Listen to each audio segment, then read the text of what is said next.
Un o'r prif resymau pam fi'n caru Aber, o'n i rili eisiau dod oherwydd y gymuned Gymraeg. O'n i eisiau melodi ag imca, ac wrth gwrs o'n i'n awyddus i astudio'r Gymraeg yn y lle cyntaf. Dwi'n meddwl sef Aberystwyth fi'n credu, achos y lleoliad i ddechrau.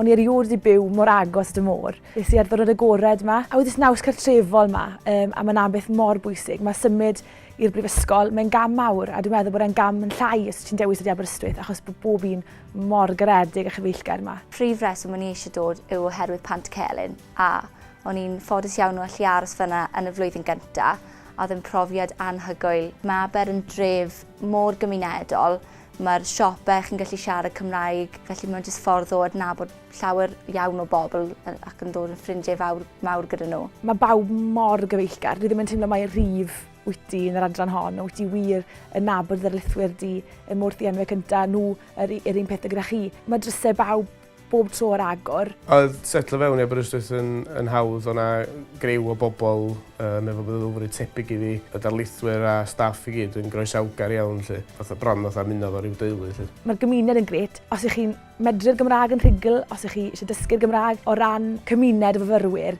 mae'n le da iawn i ddefnyddio'r iaith yn naturiol.